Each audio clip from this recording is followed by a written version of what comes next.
जय श्री कृष्णा। राधे राधे। आप सभी का दिन शुभ और मंगलमय हो और भगवान श्री कृष्ण की कृपा आप सभी भक्तजनों पर सदा बनी रहे। आज सुनिए कार्तिक मास महात्म का आगे का अध्याय। आज का अध्याय शुभारंभ करने से पहले आपको सुनाते हैं 2 कार्तिक स्नान की कहानी।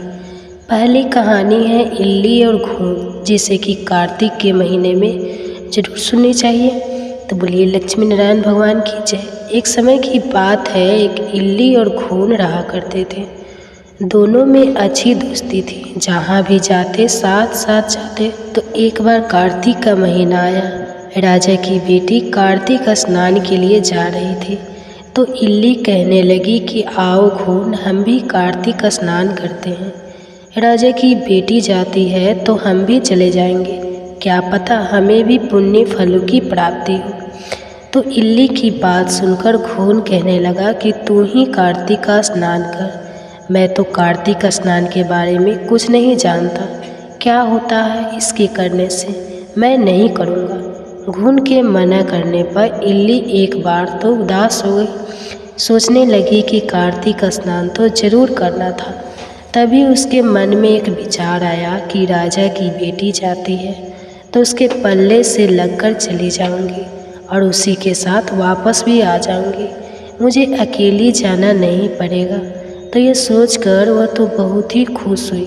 और दूसरे ही दिन से राजा की लड़की जब स्नान करने के लिए जाती तो उसके चुन्नी के पल्लों के लगकर वह इल्ली भी चली जाती।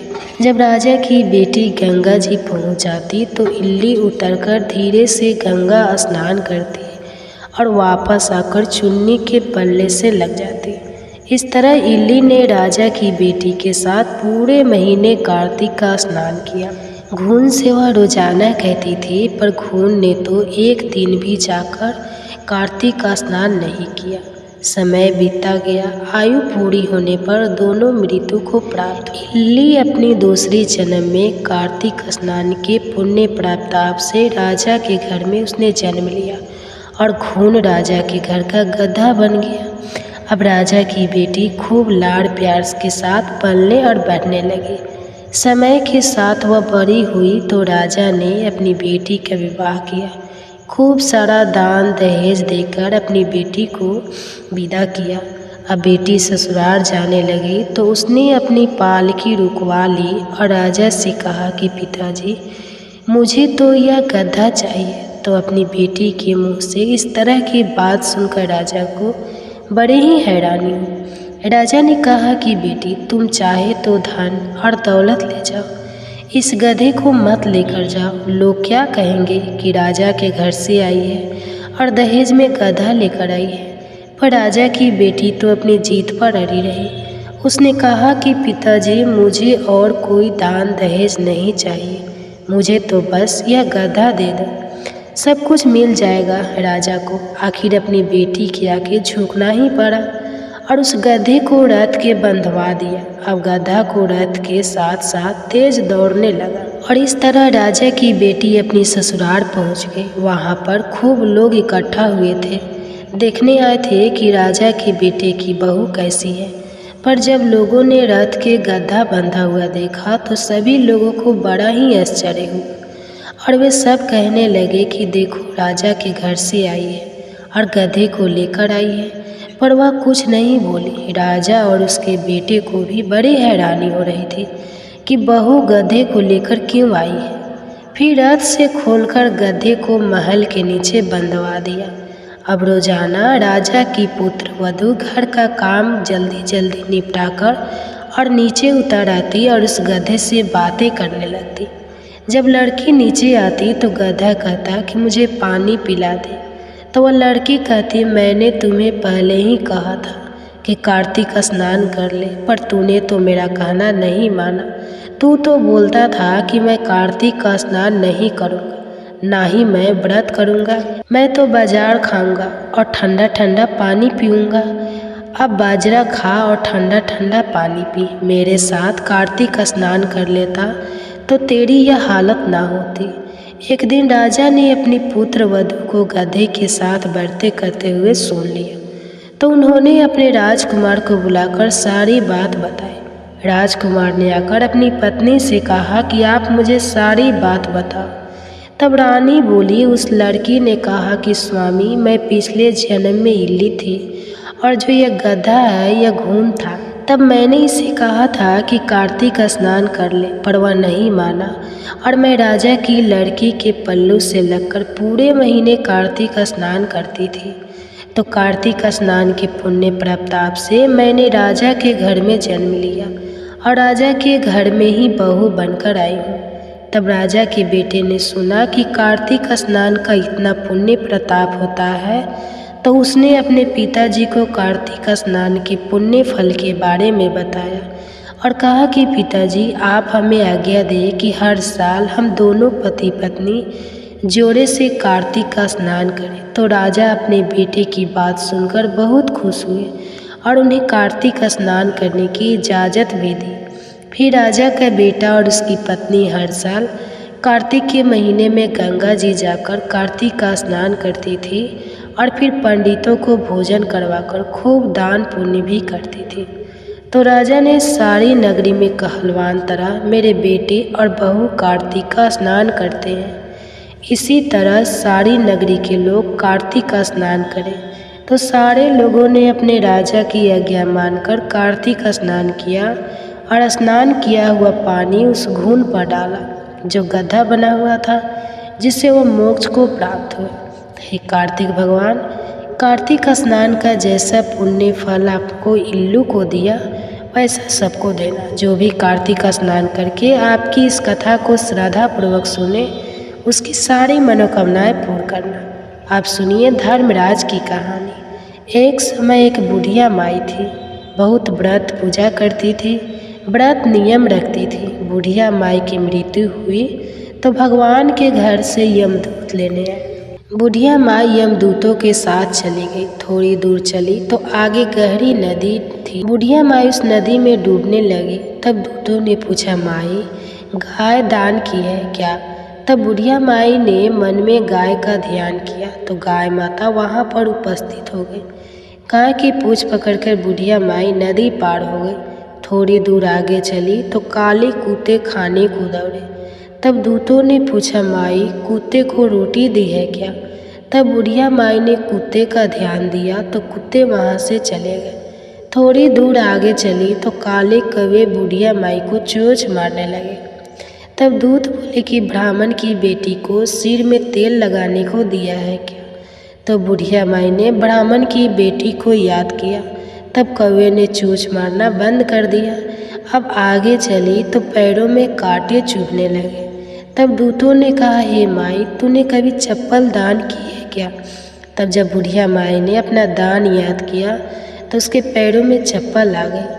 थोड़ी दूर आगे चली तो चित्रगुप्त जी ने दूतों से कहा कि तुम किसे ले आए हो?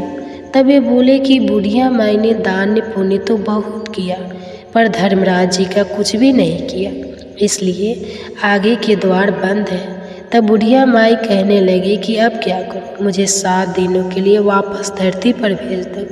7 दिन तक धर्मराज जी की कहानी सुनूंगी और उद्धापन करने के बाद वापस आ जाऊंगी। तब चित्रगुप्त जी ने बुढ़िया माई को वापस धरती पर भेज दिया। पूरे गांव में खबर फैल गई कि बुढ़िया माई तो भूतनी का रूप धारण करके आई है। जब वो अपने घर पहुंची तो बेटे बहू ने भूतनी समझकर घर के दरवाजे बंद कर दिए। तब वह कहने लगी कि मैं भूतनी नहीं हूँ, मैं तो धर्मराज जी के कहने पर वापस आई हूँ। अब मैं नियम से धर्मराज जी की कहानी सुनूंगी, उसका उद्धापन करूंगी और फिर वापस चली जाऊंगी। उसकी बात सुनकर बेटे ने उद्धापन की पूजा की सारी सामग्री उसे लाकर दे दी। सबने कहानी सुनी, लेकिन हुंकारा किसी ने भी नहीं भरा। तब बुढ़िया माई पड़ोसन के पास गई और उसे अपनी कहानी सुनने को कहने लगी। पड़ोसन ने उसकी कहानी भी सुनी और हुंकारा भी भर दिया। बुढ़िया माई ने 7 दिन तक धर्मराज जी की कहानी कही और उसका उद्धापन किया। सभी सम्मान को दान कर दिया। तब धर्मराज जी ने बुढ़िया माई के लिए धरती पर विमान भेजा। विमान देखकर तो सभी गांव वाले स्वर्ग जाने के लिए तैयार हो गए। बुढ़िया माई कहने लगी कि मेरी कहानी तो बस पड़ोसन ने सुनी है, उसी ने हुंकारा भरा है, इसलिए सिर्फ पड़ोसन मेरे साथ जाएगी।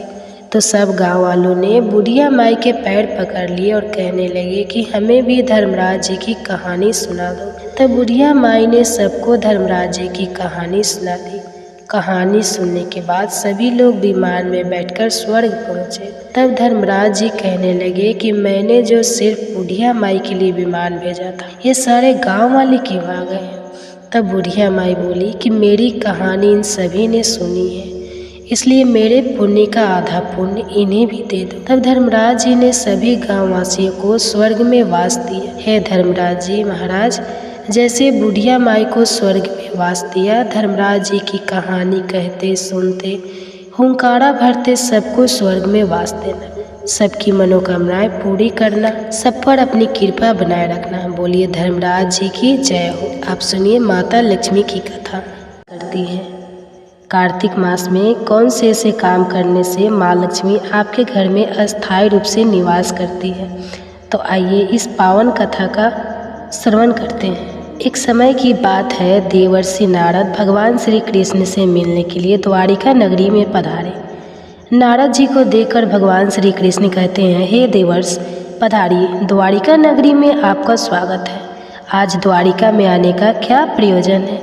देवर्षि नारद कहते हैं, हे प्रभु, मन में आपके दर्शन करने की इच्छा हुई सो चला आया। भगवान श्री कृष्ण मुस्कुराते हुए कहते हैं, हे देवर्ष, अवश्य ही आपके मन में आज कोई ना कोई बात चल रही होगी, इसलिए निसंकोच होकर पूछ लीजिए। देवर्षि नारद कहते हैं, हे प्रभु, आप तो सब कुछ जानते हैं, मेरे मन में जो भी शंका है उसके विषय में भी आपको पता है, लेकिन फिर भी अगर आप पूछ रहे हैं तो मैं बताने की चेष्टा करता हूँ। हे प्रभु, आज मैं आपके पास यह जानने के उद्देश्य से आया हूँ कि किस कारण से मनुष्य के जीवन में दरिद्रता आती है। देवी लक्ष्मी किस कारण से मनुष्य के घर का त्याग करके चली जाती है, और वह कौन सा पुण्य है जिससे देवी लक्ष्मी सदैव ही मनुष्य के घर में वास करती है। भगवान श्री कृष्ण कहते हैं, हे देवर्ष, आज आपने समस्त मानव जाति के कल्याण के उद्देश्य से अत्यंत महत्वपूर्ण बात पूछी है। देवी लक्ष्मी के कारण ही मनुष्य के घर में सुख समृद्धि का वास होता है, और जब देवी लक्ष्मी घर का त्याग करके चली जाती है तो उस घर में दरिद्रता का ही वास होता है। इस विषय में एक प्राचीन कथा कही गई है जो मैं आपको सुनाता हूँ। जो भी मनुष्य इस कथा का श्रवण करता है उसके घर में देवी लक्ष्मी के साथ समस्त पुण्य निवास करते हैं। इसलिए आप इस कथा का श्रवण कीजिए और इसका तीनों लोकों में प्रचार कीजिए। देवर्षि नारद कहते हैं, हे प्रभु, कृपा आप मुझे वह कथा सुनाइए। आपके मुख से इस कथा को सुनना मेरा सौभाग्य है। मैं इस कथा को पूरा सुनूंगा और इसका प्रचार तीनों लोकों में करूंगा। भगवान श्री कृष्ण कहते हैं, हे देवर्षि, जो मनुष्य सत्य का साथ देता है ईश्वर उसका साथ नहीं छोड़ते हैं। आज मैं आपको महाराज हर्षवर्धन की कथा सुनाता हूँ, जिन्होंने देवी लक्ष्मी का त्याग करके दरिद्रता को ग्रहण कर लिया था। त्रेता युग की बात है। भारतवर्ष में सत्यवादी धर्मात्मा राजा हर्षवर्धन राज्य करते थे। उनका राज्य कुंतल प्रदेश पर था। उनके राज्य की प्रजा उनसे अत्यंत संतुष्ट रहा करती थी। महाराज हर्षवर्धन बड़े दानवीर और वचन का पालन करने वाले थे। वे सदैव अपनी प्रजा के हित का ही विचार करते थे। महाराज हर्षवर्धन इतने दयालु थे कि उनकी महानता का परिचय इस बात से पता चलता है कि जब भी उनके नगर में कोई भी साधारण मनुष्य बिक्री करने के लिए बाजार में अन्न, वस्त्र आदि कोई वस्तु लाता और यदि वह वस्तु साया काल तक नहीं बिकती तो उसे राजा स्वयं खरीद लिया करते थे, ताकि उनके राज्य से कोई खाली हाथ ना जा सके। अपनी प्रजा के हित के लिए राजा ने यह सत्य की प्रतिज्ञा की। स्वयं काल होते ही राजा के सेवक शहर में भ्रमण करते और जब वे किसी को कोई वस्तु या द्रव्य लेकर बैठा हुआ देखते जिसे किसी ने खरीदा ना हो तो महाराज के सेवक उस व्यक्ति से उन वस्तुओं की कीमत पूछते और उसकी इच्छा और ज़रूरत के अनुसार उसकी जो भी कीमत होती वह कीमत देकर उसकी वस्तुओं को खरीद लेते थे। इस प्रकार से महाराज के ऐसे दयालु स्वभाव को देखकर अनेक लोग प्रसन्न होकर उनकी महानता की चर्चा करने लगे। महाराज हर्षवर्धन की कीर्ति तीनों लोकों में होने लगी। देवता भी उनकी प्रशंसा करने लगे। जब यह बात धर्मराज को पता चली तो एक दिन स्वयं धर्मराज ने ही महाराज हर्षवर्धन की परीक्षा लेने की सोची। फिर एक दिन स्वयं धर्मराज एक ब्राह्मण का वेश धारण करके महाराज हर्षवर्धन की नगरी में प्रकट हुए। उन्होंने अपने साथ दरिद्रता की कारक टूटी फूटी चीज़ें, कूड़ा करकट और कचरा एक पेटी में भरकर ले लिया, अर्थात उन्हें दरिद्रता एक पेटी में भर लिया और उस पेटी को लेकर वे सत्यवादी महाराज हर्षवर्धन के नगर में उनकी परीक्षा लेने के लिए पहुँचे। धर्मराज उस नगर के बाजार में उस कचरे से भरी पेटी को लेकर बेचने के लिए बैठ गए, किंतु कौन सा व्यक्ति कूड़ा कचरा खरीदेगा। ब्राह्मण रूपी धर्मराज दिन भर वहीं पर बैठे रहे, लेकिन किसी ने भी उनका कूड़ा कचरा नहीं खरीदा। जब सायंकाल हुई तब राजा के सेवक हमेशा की तरह बाजार में घूमने लगे। जिसका भी बिक्री का सामान बचा होता उसे वे उचित दाम देकर खरीद लेते थे, ताकि कोई खाली हाथ घर ना जा सके। फिर उसने देखा कि एक ब्राह्मण अपनी पेटी लेकर घर बैठा हुआ है। राजा के सेवकों ने उन ब्राह्मण महाशय के पास जाकर पूछा, हे ब्राह्मण महाराज, आप इस नगर में नए दिखाई दे रहे हैं, क्या हुआ? आपका सामान किसी ने भी नहीं खरीदा, ऐसा क्या लेकर आए हैं आप अपनी इस पेटी में? महाराज के आदेश से हम आपका यह सामान खरीदने के लिए आए हैं। कृपया बताइए आपकी इस पेटी में क्या है और इसका मूल्य कितना है? तब उस ब्राह्मण ने कहा, हे सैनिकों, मैं इस पेटी में दरिद्र लेकर आया, अर्थात कूड़ा कटकर भटकर ले आया और इसका मूल्य 1000 स्वर्ण मुद्राएं है। उस ब्राह्मण के मुंह से ऐसे विचित्र वचन सुनकर वे सभी सैनिक हंसने लगे और फिर उन्होंने उस ब्राह्मण से कहा, हे ब्राह्मण, आपकी पेटी में कूड़ा भरा हुआ है, इसे कौन लेगा? इसका मूल्य तो 1 पैसा भी नहीं है। फिर उस ब्राह्मण ने कहा, सैनिकों, यदि इसे कोई नहीं लेगा तो मैं इसे वापस अपने घर लेकर जाऊंगा। मैंने तो सुना है कि आपके महाराज यहाँ से किसी भी व्यापारी को खाली हाथ वापस नहीं जाने देते, उसका सारा द्रव्य खरीद लेते हैं। लगता है मैंने आपके महाराज के बारे में झूठ सुना है। उस ब्राह्मण की ऐसी बात सुनकर राजा के सेवकों ने कहा, हे ब्राह्मण, आपने सही सुना है, हमारे महाराज किसी भी व्यापारी को खाली हाथ घर नहीं भेजते, उसका सारा माल खरीद लेते हैं। इसलिए तुम थोड़ी देर रुको, हम अभी आप महाराज के पास जाकर आते हैं। फिर उनसे एक सेवक महाराज हर्षवर्धन के पास जाता है और उनसे कहता है, हे महाराज, आज हमारे नगर के बाजार में एक ब्राह्मण आया है। वह बड़ा ही विचित्र है। वह अपनी पेटी में कूड़ा कचरा भर कर रखा है और उसका मूल्य वह 1000 स्वर्ण मुद्राएं बता रहा है। तब महाराज ने कहा, हे सैनिकों, तुम जाकर उसके सामान का मूल्य जो कम से कम हो सके उतना उसे देकर उसका सामान खरीद कर लाओ। उसे उसकी वस्तुएं लेकर वापस मत जाने दो, अन्यथा मेरा वचन झूठा हो जाएगा। फिर राजा के सेवक उस ब्राह्मण के पास जाते हैं और कहते हैं, हे ब्राह्मण, हम तुम्हारे इस पेटी का मूल्य 200 स्वर्ण मुद्राएं देते हैं। तुम इतनी मुद्राएं लो और प्रसन्नता से अपने घर चले जाओ। किंतु उस ब्राह्मण ने कहा, हे सैनिकों, मैं 1000 स्वर्ण मुद्राओं से 1 पैसा कम नहीं लूँगी। यदि तुम मेरा सामान खरीदना चाहते हो तो खरीदो, नहीं तो मैं अपना सामान लेकर वापस चला जाता हूँ। तब उन राजा के सेवकों ने कहा, हे ब्राह्मण, ठीक है, अब हम तुम्हें इस पेटी के बदले 500 मुद्राएं देते हैं। इतना मूल्य तुम्हारे लिए सही रहेगा। लेकिन फिर भी वह ब्राह्मण नहीं माना और 1000 स्वर्ण मुद्राओं पर ही अड़ा रहा और कहने लगा, मेरा सामान लेना है तो लो, नहीं तो मैं चला। तब फिर से वह सैनिक लौटकर राजा के पास जाता है और उनसे कहता है, हे महाराज, उस ब्राह्मण को हमने 500 स्वर्ण मुद्राएं देने की कोशिश की, किंतु वह फिर भी नहीं मान रहा। उसकी पेटी में कचरा और दरिद्र भरा पड़ा है, लेकिन फिर भी वह 1000 मुद्राएं ही मांग रहा है। हे महाराज, आपको उसका कचरा 1000 मुद्राओं में नहीं खरीदना चाहिए। महाराज हर्षवर्धन कहते हैं, सैनिकों, यह मेरे सत्य की प्रतिज्ञा है। मैं किसी भी व्यक्ति को अपने राज्य से खाली हाथ जाने नहीं दे सकता। हम सत्य का त्याग कभी नहीं करेंगे। इसलिए तुम लोग जाओ और वह ब्राह्मण जो कीमत कह रहा है उससे उसकी वस्तुओं को खरीद कर लेकर आओ। इसमें संकोच मत करो। फिर वह सिपाही ब्राह्मण के पास लौट कर आ गए। उन्होंने उस ब्राह्मण को 1000 स्वर्ण मुद्राएं दी और उसकी दरिद्र से भरी हुई पेटी ले ली। वह ब्राह्मण मुद्राएं लेकर चला गया और फिर सिपाही उस दरिद्र से भरी पेटी को लेकर राजमहल में लौटे। फिर महाराज ने उस पेटी को राजमहल के अंदर रखवा दिया। रात्रि में जब सोने का समय हुआ तब महाराज के राजमहल के द्वार से एक अत्यंत सुंदर स्त्री निकली। उस स्त्री के 4 हाथ थे, हाथों में कमल पुष्प थे।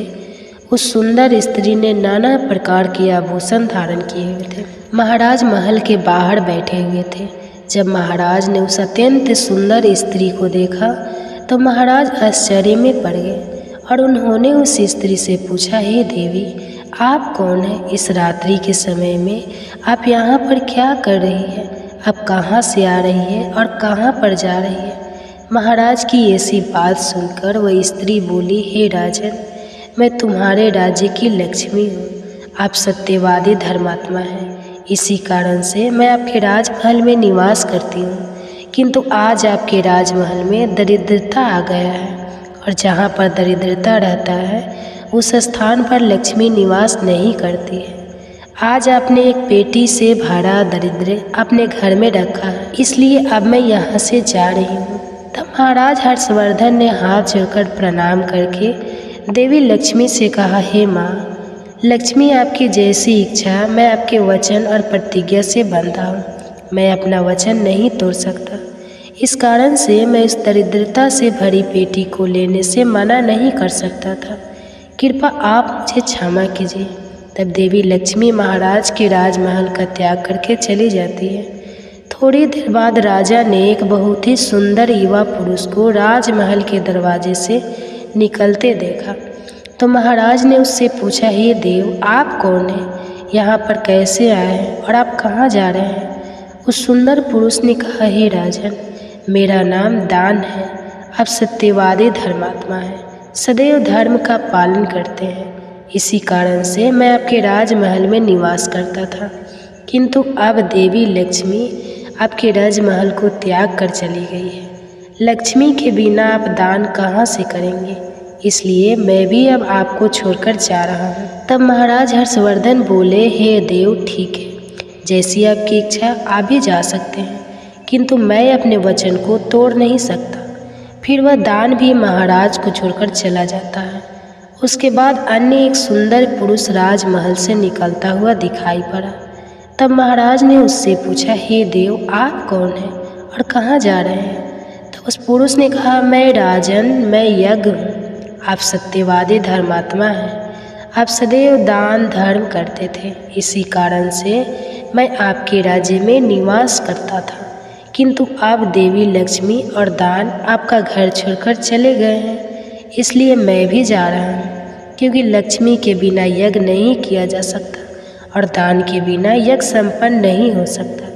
इसलिए मैं भी आपका त्याग करके जा रहा हूँ। महाराज हर्षवर्धन ने कहा, हे देव, ठीक है, जैसी आपकी इच्छा आप भी जा सकते हैं, किंतु मैं अपने वचन का त्याग नहीं करूँगा। फिर वह यज्ञ भी राजमहल को छोड़कर चला जाता है। फिर कुछ समय बाद एक अन्य अत्यंत सुंदर पुरुष राजमहल से जाता हुआ दिखाई देता है। तो राजा ने उनसे भी पूछा, हे महाशय, आप कौन हैं और राजमहल छोड़कर क्यों जा रहे हैं? तब उस पुरुष ने कहा, हे राजन, मैं यश हूँ।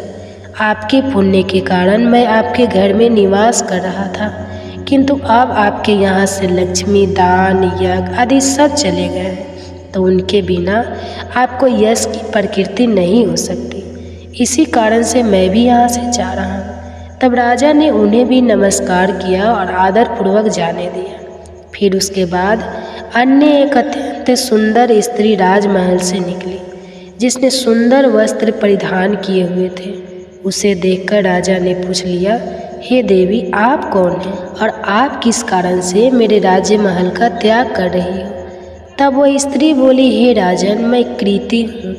लक्ष्मी, दान, यज्ञ और यश ने भी आपका साथ छोड़ दिया है, तो उनके बिना मैं भी आपके राजमहल में नहीं ठहर सकती, इसलिए मैं भी जा रही हूँ। तब राजा ने उन्हें भी जाना ही। अंत में एक अत्यंत सुंदर पुरुष राजमहल से निकला और उसे देखकर राजा ने पूछा, हे देव, आप कौन हैं और आप भी हमारे राजमहल को छोड़कर क्यों जा रहे हैं? तब उस पुरुष ने कहा, हे राजन, मैं सत्य हूँ।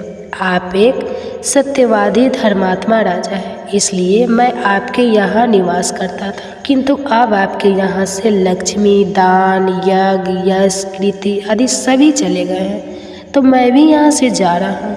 तब महाराज हर्षवर्धन ने कहा है, हे सत्य, आप भी मेरा त्याग कर रहे हैं, किंतु मैंने तो आपका कभी त्याग ही नहीं किया। आपका त्याग ना करने के कारण ही सभी मुझे छोड़कर जा रहे हैं, इसलिए आप मुझे छोड़कर कैसे जा सकते हैं? मैंने अपने सत्य वचन का पालन करने के लिए ही दरिद्री को अपने घर में रखा था। मैंने संसार के कल्याण के लिए यह वचन दिया था कि मेरे राज्य से कोई भी खाली हाथ नहीं जाएगा।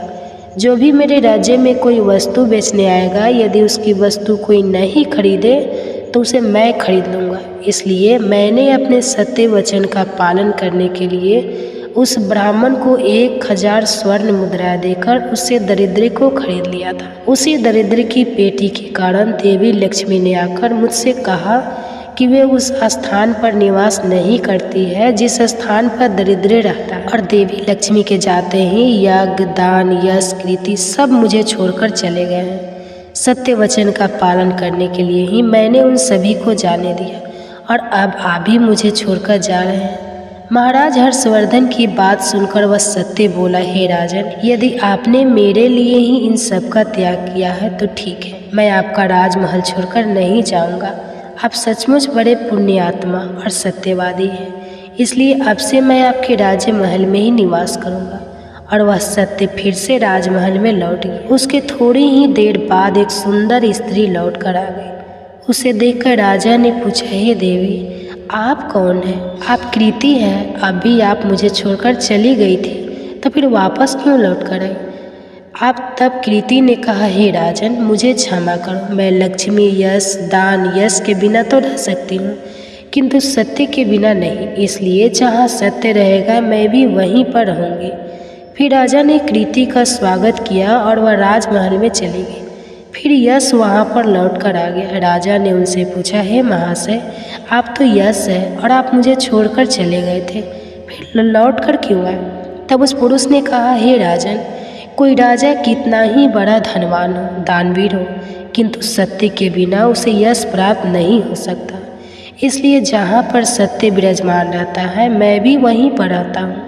सत्य के बिना मैं नहीं रह सकता। ऐसा कहकर फिर यश ने राजमहल में प्रवेश किया। उसके कुछ क्षण बाद यज्ञ भी लौट कर आ गया। राजा ने उनसे भी पूछा, हे महाशय, आप क्यों लौट कर आए?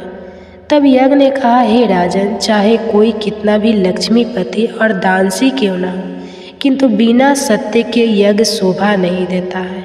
आप में सत्य विराजमान है, इसलिए मैं भी आपके पास ही रहूँगा। इतना कहकर यज्ञ भी राजमहल में वापस लौटा। उसके कुछ क्षण बाद दान भी वापस आ गया।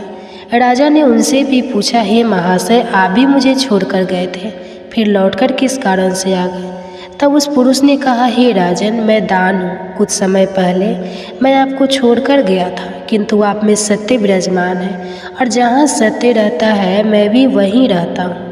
कोई भी मनुष्य कितना ही धनवान क्यों ना हो, किंतु बिना सत्य के वह दान नहीं कर सकता। दान का महत्व सत्य से ही होता है, इसलिए मैं भी लौटकर आ गया। राजा ने कहा, ठीक है, आपका भी स्वागत है। और फिर दान भी राजमहल में चला गया। और फिर उसके बाद साक्षात देवी लक्ष्मी लौटकर आ गई। राजा ने पूछा, हे माँ लक्ष्मी, आप वापस क्यों आ गई? आप तो मुझे छोड़कर चली गई थी। तब देवी लक्ष्मी ने कहा, हे राजन, यह आपके सत्य की परीक्षा थी।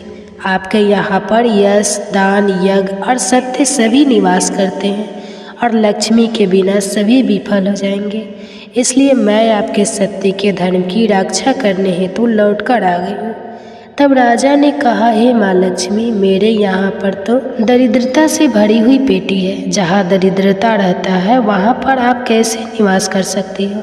तब देवी लक्ष्मी ने कहा, हे राजन, मेरी कृपा से वह दरिद्रता से भरी पेटी भी स्वर्ण और रत्नों से भर जाएगी। इतना कहकर माँ लक्ष्मी भी राजमहल में प्रवेश करती है। माँ लक्ष्मी के प्रवेश करते ही वह पेटी में भरा पड़ा काड़ा कचरा रत्न और स्वर्ण के आभूषण में बदल गया। इसके कुछ समय के पश्चात स्वयं धर्मराज ब्राह्मण के रूप में राजमहल में आ गए। तब राजा ने उनसे पूछा कि हे विप्र, आप कौन हो? आपने तो मेरा त्याग नहीं किया था, फिर आप यहाँ पर कैसे आ गए?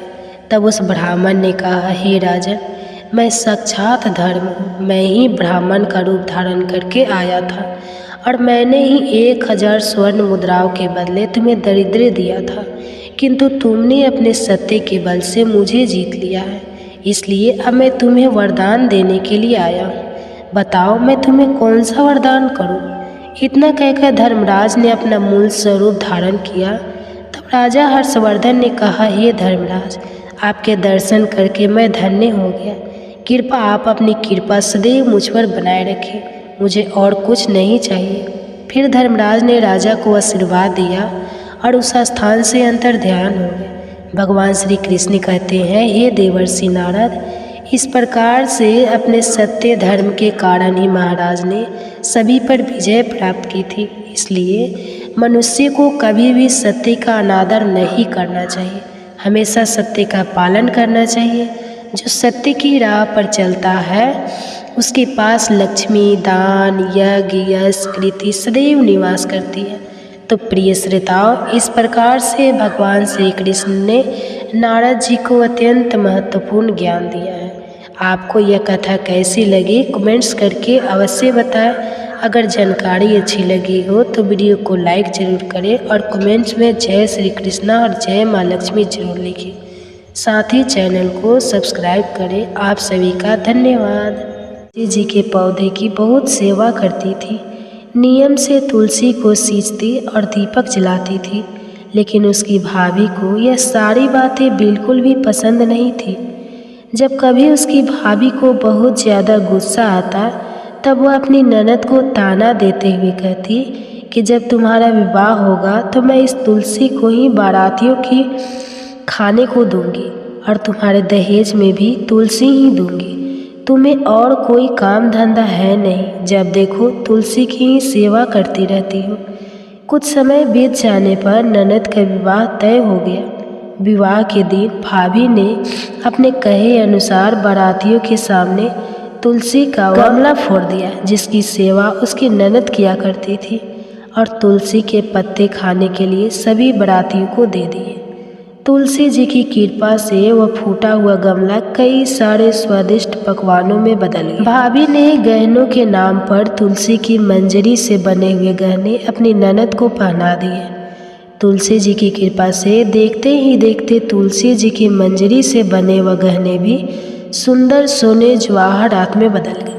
इतना ही नहीं, भाभी ने मारे क्रोध के वस्त्रों के स्थान पर तुलसी का जनेऊ रख दिया और वह भी रेशमी और सुंदर वस्त्रों में बदल गया। अब जब ननद अपनी ससुराल में पहुंची तो ससुराल में तो उसके दहेज की बहुत प्रशंसा हुई। यह बात भाभी के कानों तक भी पहुंची। उसे बहुत आश्चर्य हुआ कि उसने सोचा कि उसने तो ननद के गहने, कपड़े और जनेऊ तक तुलसी जी के ही रखे थे और तुलसी जी की मंजरी रखी थी। यह सब जानकर भाभी को बहुत आश्चर्य हुआ। अब उसे तुलसी जी की पूजा का महत्व समझ में आ गया था। उस भाभी की भी एक बेटी थी। वह तब अपनी बेटी से कहने लगी कि बेटी, तुम भी तुलसी जी की सेवा किया करो, तुम्हें भी तुम्हारी बुआ की तरह फल मिलेगा। वह जबरदस्ती अपनी बेटी से तुलसी महारानी की सेवा करने को कहा करती, लेकिन लड़की का मन तो तुलसी की सेवा में लगता ही नहीं था। धीरे धीरे समय बीतता गया और भाभी की लड़की बड़ी हो गई। अब उसके विवाह का समय आ गया। तब भाभी सोचने लगी कि जैसा व्यवहार मैंने अपनी ननद के साथ किया था वैसा ही व्यवहार अब मैं अपनी बेटी के साथ भी करूँगी, तो यह भी गहनों से लद जाएगी और बारातियों को भी खाने में तरह तरह के पकवान मिलेंगे। भाभी मन ही मन सोचने लगी कि ससुराल में भी मेरी बेटी को बहुत मान सम्मान मिलेगा। यही सोचकर भाभी बारातियों के सामने तुलसी का गमला फोड़ देती है, लेकिन इस बार गमले की मिट्टी मिट्टी ही रहती है। मंजरी और पत्ते भी अपने ही रूप में रहते हैं। जनेऊ भी अपना रूप नहीं बदला। जब भाभी ने सभी बारातियों को खाने में तुलसी के पत्ते दिए तो ये देखकर सभी लोग और बारात भी भाभी की बुराई करने लगे। भाभी ने लालच में आकर अपनी बेटी के दहेज में भी तुलसी के पत्ते और मंजरी आदि रख दिए थे। जब बेटी अपने ससुराल पहुंची तो वहां पर भी उसकी बुराई ही हुई। भाभी गुस्से के कारण कभी भी अपनी ननद को नहीं बुलाती थी।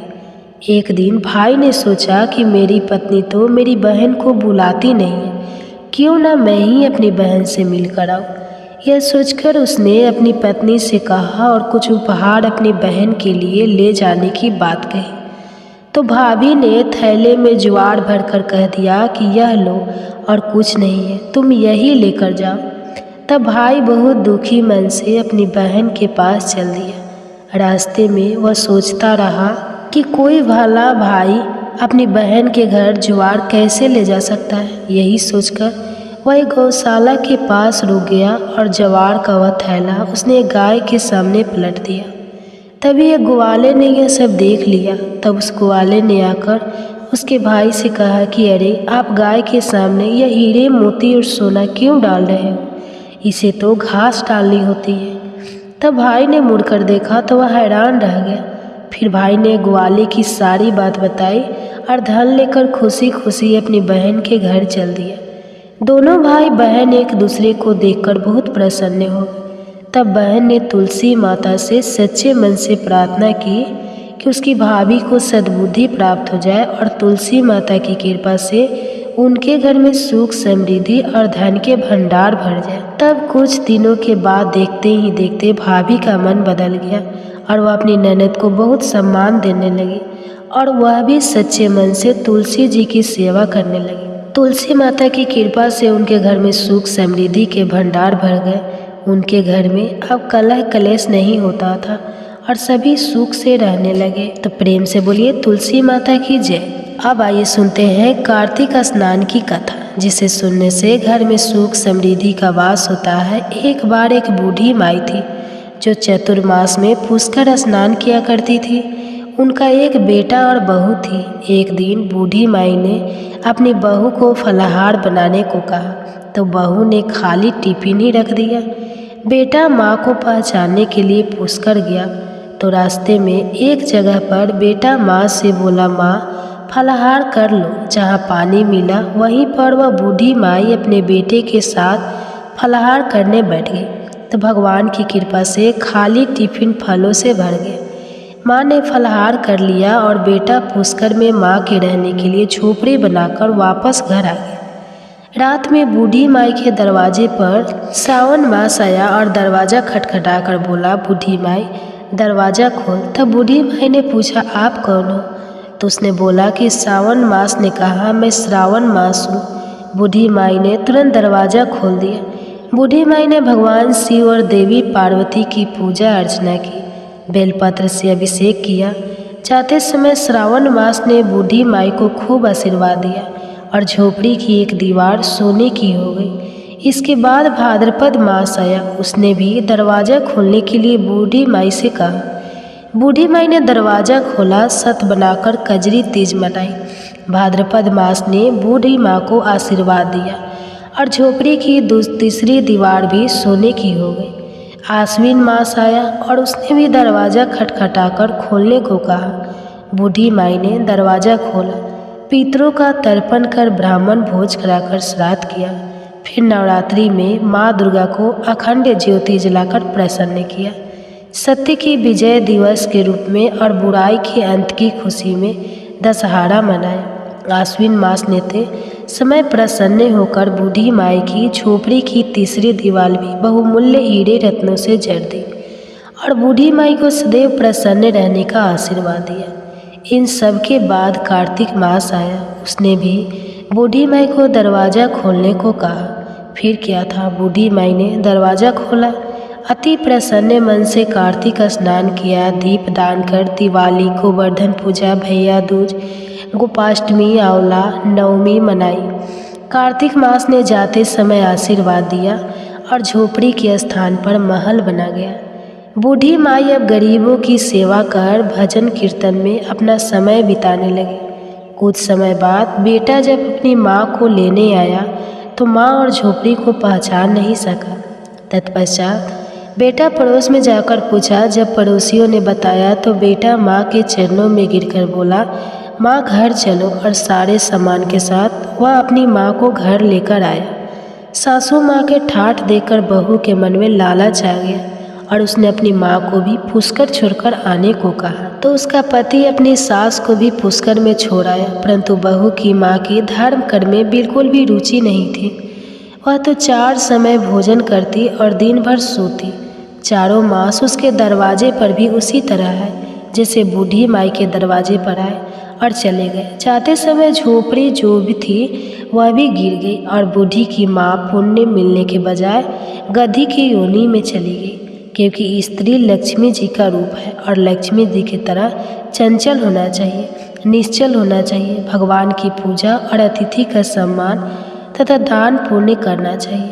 कुछ समय बाद बहू ने अपने पति से कहा कि जाओ और माँ को ले आओ।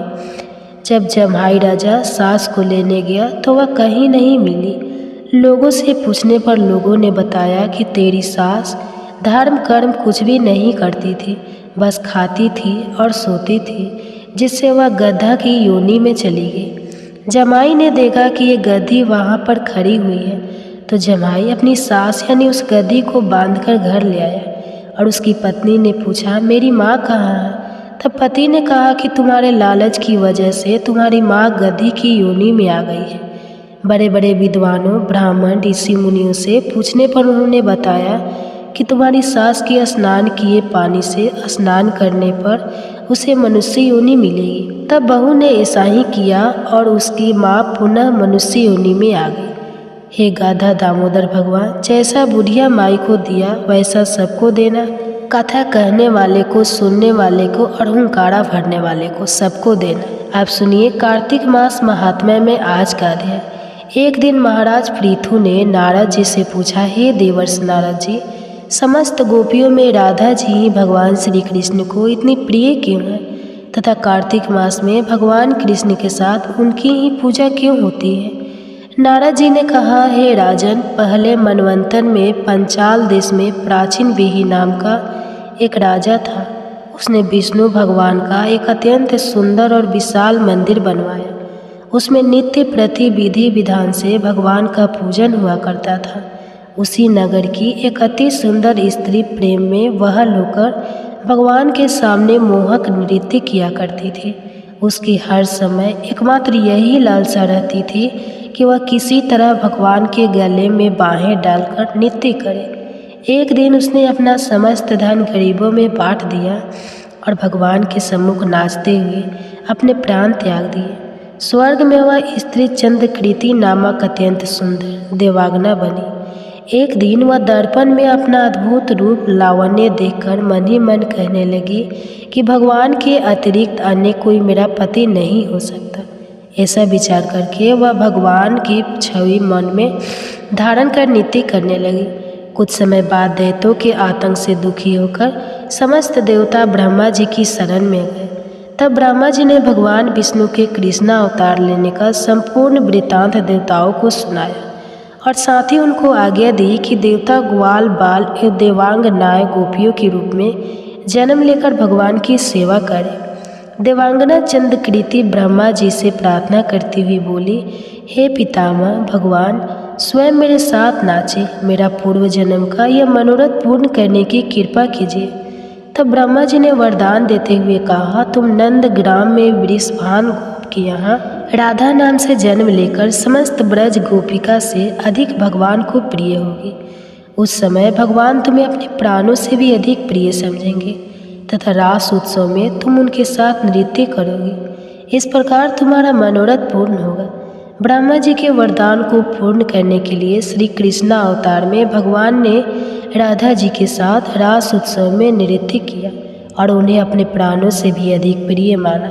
तो बोलो श्री राधा रानी की जय। महाराज प्रभु ने नारद जी से पूछा है, देवर्षि यम, पंचक काल में दीपदान का क्या महत्व और विधान है? कृपा करके मुझे बतलाइए। तब नारद जी ने कहा, हे राजन, कार्तिक मास के कृष्ण पक्ष के त्रयोदशी से शुक्ल पक्ष के द्वितीया तक के 5 दिन यम पंचक कहलाते हैं। इन दिनों में धनतेरस की रात्रि को यमराज के निमित्त दीपक जलाने से यमराज प्रसन्न होते हैं और अकाल मृत्यु आदि नहीं होती। इसके अगले दिन कार्तिक कृष्ण चतुर्दशी को नरक चतुर्दशी भी कहते हैं। इस दिन तिल का तेल, अपमार्ग तथा दुर्वा आदि लगाकर स्नान करना चाहिए। स्नान के बाद दक्षिण की ओर मुख करके अपस्वयं होकर जल में तिल मिलावे और 3 दिन अंजलि से यमक, धर्मराजा, मृत्युए, अंतकाय, कलाय, सर्वभूतका, आय, धुए, दनाय, परमेश्वर, मृत्युका, चिंता, चित्रगुप्ता है, इन नामों से यमराज को तर्पण करें। फिर सायंकाल ब्रह्मा, विष्णु, शिव तथा दुर्गा के मंदिरों में तथा वृक्ष, सभा, गौशाला, बगीचा, नदी, तालाब, कुआं, बावड़ी, गली, चौरा, खेत, सम्मान आदि में दीपक जलाते और रात्रि को श्री लक्ष्मी जी की पूजा करें। यदि शास्त्र में किसी भी मृत्यु हो गई हो तो उसके निमित्त भी चतुर्दशी को दीप दान करना चाहिए। इससे अक्षय पुण्य फल प्राप्त होता है। इसके बाद कन्या, ब्रह्मचारी तथा तपस्वी जी है कौर की अमावस्या अर्थात दीपावली के दिन भी स्नान आदि से निर्वृत्त होकर पितरों का पूजन और श्राद्ध करके ब्राह्मणों को भोजन करावे। फिर सायंकाल घर, तुलसी के समीप, देवस्थान, शमशान, नदी, पर्वत, चौरस्ता तथा गौशाला में दीपक जलावे। तत्पश्चात लक्ष्मी जी की स्तुति करके उनको जगावे। जिस प्रकार पतिव्रता स्त्री अपने पति से पहले जागती है, उसी प्रकार लक्ष्मी जी भी भगवान से 12 दिन पहले जागती है। अमावस्या को दिन में बालक, वृद्ध तथा रोगियों को छोड़कर अन्य कोई भोजन ना करे। सायंकाल लक्ष्मी जी का पूजन करने के बाद ही भोजन करे। घर को फूल माला आदि से संजोए। सारे घर में दीप माला करे। घर के सभी स्त्री पुरुष नवीन वस्त्र धारण करें और समस्त रात्रि लक्ष्मी जी के समक्ष नृत्य, गीता आदि करके हर्षोल्लास के व्यतीत करें। घर में समस्त रात्रि दीपक जलाना चाहिए। उस रात्रि को लक्ष्मी जी सब घरों में घूमती है और जो घर अधिक सुंदर तथा रमणीक होता है उसमें दीर्घ काल तक निवास करती है। एक प्रहर रात्रि शेष रहने पर दरिद्री अर्थात घर का कूड़ा करकट, सूप या पुराने पंखे पड़ककर बाहर फेंक देना चाहिए। ऐसा करने से वह घर धन धान्य से परिपूर्ण रहता है। दीपावली के अगले दिन गोवर्धन का गोवर्धन बनाकर बंधु बांधव सहित गोवर्धन पूजन करें तथा ब्राह्मण को भोजन करावे। स्वयं भी नवीन अन्न का भोजन करे। भगवान श्री कृष्ण ने इंद्र का मान मर्दन करके गोवर्धन पर्वत की पूजा इसी दिन की थी। सायंकाल के समय गौ तथा वृषभ अर्थात बैल की पूजा करें तथा अपने परिवार के भरण पोषण और रक्षा के लिए उनसे प्रार्थना करें। इसी दिन सायंकाल के समय बलि तथा उसकी पत्नी विद्यावती की मूर्ति बनाकर पूजन तथा दान आदि क्रियाएं करने से परिवार सुखी तथा समृद्ध रहता है। इसके आगे का वृतांत आप सभी आने वाले अध्याय में सुनिए। जय श्री कृष्णा, राधे राधे। अगर वीडियो पसंद आई तो हमारे चैनल को सब्सक्राइब करें। धन्यवाद।